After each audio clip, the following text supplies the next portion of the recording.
chapter 11's another quite a long chapter, everybody. So again, I split it into two parts. And this chapter is actually the first chapter now that is entering into the consultation part of the learning experience with the course. I believe the trichological consultation to be the most important part of being a trichologist, because that is where your clients or patients come to see you. They want to know why they're losing their hair. They want to know what type of hair loss they may have, and they want to know what you can do for them. And this part of the course now is starting to develop that for you students. Okay. So overview, general health. This is a saying that I have. The health of your hair is a barometer of your overall health. So basically, if your hair isn't healthy, often it indicates there's something going on internally that might need to be looked at. If it's a dietary factor, a stress factor, a thyroid factor, or whatever. But if your hair suddenly changes, there's usually a reason for it. And often that reason is health, is due to the health. So the main general health, there's a multitude of general health. I can't go through them all. So I picked out the main issues that you as a trichologist will most likely see in your consultation. Also, a different chapter is going to talk about hormones per se. So this chapter isn't necessarily going to talk about thyroid or hormonal things like that. I think I just mention it, but I won't go into depth. That will be later on. So the types of general health issues most likely to affect a client or patient is a fever, lupus, a chronic health condition, and or surgery. And remember, everybody, that if somebody is complaining of hair loss, remember, if somebody comes to you and they're saying they're losing their hair, you need to ask them what happened between 6 and 16 weeks beforehand, or on average 3 months or 12 weeks. Because for anything to affect the hair cycle or to stop the hair growing, to push it from anagen into catagen and telogen, it takes time for it to happen. I mean, there is something called anagen effluvium where it can be a little bit faster, which I'm going to mention later. But usually speaking, it does take about 3 months. And remember to always ask what happened. Like, say, today you saw somebody, it's November, you would ask them what happened in August, because that would indicate why they're losing their hair today.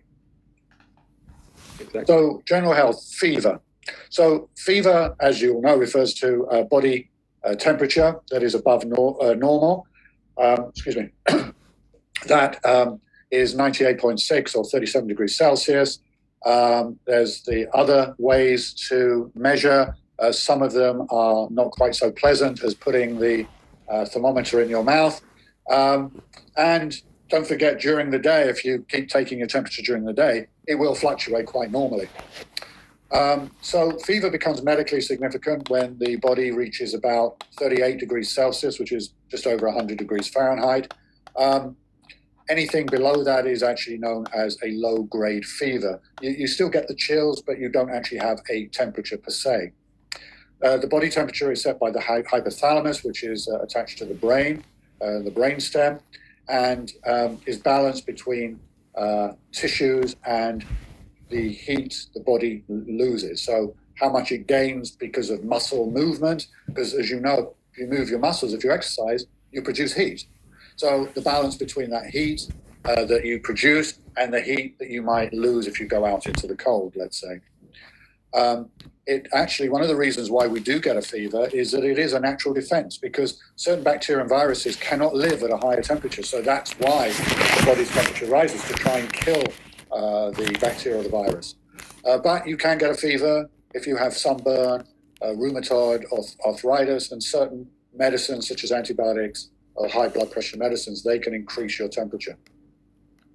The following fever-reducing medicines which you use, at least these are what they're called in the United States: Tylenol, Advil, and aspirin. So if your fever gets above 101 or 38.3 Celsius, then your hair cycle can be disturbed, and you can begin to get telogen effluvium, because the body is starting to save some of its energy to fight whatever is causing the temperature increase. If you remember, everybody, I think I've said this before, the hair is a non-essential tissue. So it's one of the first things that cut back for any nutrients or energy. And it means that if you're becoming unwell, the body, for a period of time, the body will then cut back the amount of nutriments, if you like, that's available for the hair. A high fever is usually, so a regular fever is 101, a high fever is over 103. And if it's dangerously high, like in the 105s to 106 or around 40 Celsius, it is life-threatening, and you can cause convulsions and denaturization of enzymes. I think I explained that in a previous chapter, but basically enzymes work on a lock and key, and if they become denatured, meaning their shape changes because the temperature is too high, then they can't bind onto the substrate, and therefore they become inactive, and that can be very, very dangerous. High temperature due to a fever, and hypothermia is high temperature not due to a fever, such as, you've been out in the sun too long. Okay, so lupus is a common general health factor that can cause hair loss. There are 4 forms of lupus: the skin type, cutaneous, systemic, there's drug-induced, and there's neonatal. But you'll find that the cutaneous and the systemic are what you, as trichologists, are most likely to see. And the systemic lupus is the most common form. It is autoimmune, and autoimmune means that the immune system attacks its own tissues, and hair is one of those tissues that it may attack. It can cause inflammation, damage to the joints, to certain organs, the skin as well. And it can definitely cause, as I said before, the hair cycle to be disturbed, and you get hair loss, and sometimes it can lead to cicatricial or scarring hair loss. The cutaneous type, it might be the type that a lot of you are more aware of. This is where it's limited to the skin. Basically, you get rashes on your skin, particularly the skin that's exposed to sun. Some of you might have heard of the butterfly rash. If you can see here, this butterfly rash is very common in cutaneous lupus. And it's across the bridge of the nose and on the cheeks as well. And again, you can get patchy hair loss where the scalp changes pigment or color, and you get, again, the cicatricial or scarring effect. Something we'll be talking about in later chapters. Okay, so there's chronic health conditions. What do I mean by that? I mean long-term health conditions.